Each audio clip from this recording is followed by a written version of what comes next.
गसाइगाव महकुमा सिंनि गुरुफेलानि 27 नं राजा लामायाव गिख्रंथाव लामा जाब्रथायाव WB 65D 4400 नम्बरनि 20 साखा गोनां गंसे ट्राकआ गोग्लैयो।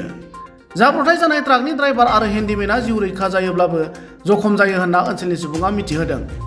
जखम जानाय सानैखौबो फाहामथायनि थाखाय ओनसोलनि रायजो राजाफोरनि हेफाजाबै कसुगाव सावस्रि देहा फाहामसालियाव थिसननाय जायो। गुबुन फारसेथिं ट्राकनि गोख्रैथिया बांद्राय थानायनि थाखायनो बे जाब्रथाया जायो होनना अजद होयो ओनसोलनि रायजोफोरा। गाड़ी बैलेंस बिगड़ गया है, इसीलिए आ तो रहे तो मेघालय से मोहतनगर सिलीगुड़ी WB 65D 4400 ऐसा खर्च आया, थोड़ा दर्द हुआ है। हाँ लेके गए। हम तो अभी यहाँ ढाबा में हैं, हैंडीमैन गाड़ी में ढाबा में है वहाँ। वो टायर 2 फटने से बैलेंस बिगड़ गया था, इसीलिए 2 गाड़ी पलट गया है। कलंकर है, मेघालय से मोहतनगर।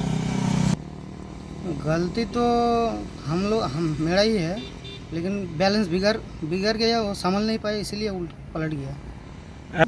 मैं ड्राइवर हूँ। नाम मेरा रिपुन से है। और किधर? मलदा है।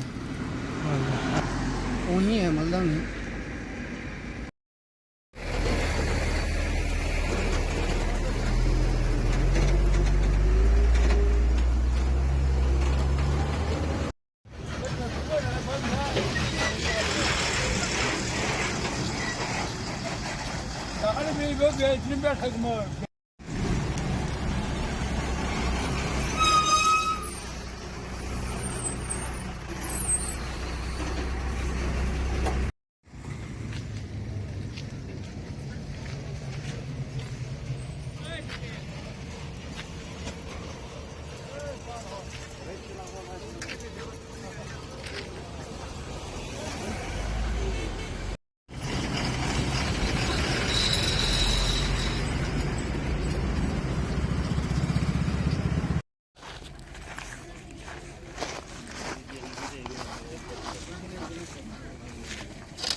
ল'ৰা ছোৱালীৰ গাড়ী ট্ৰাকটো পৰি যাইতো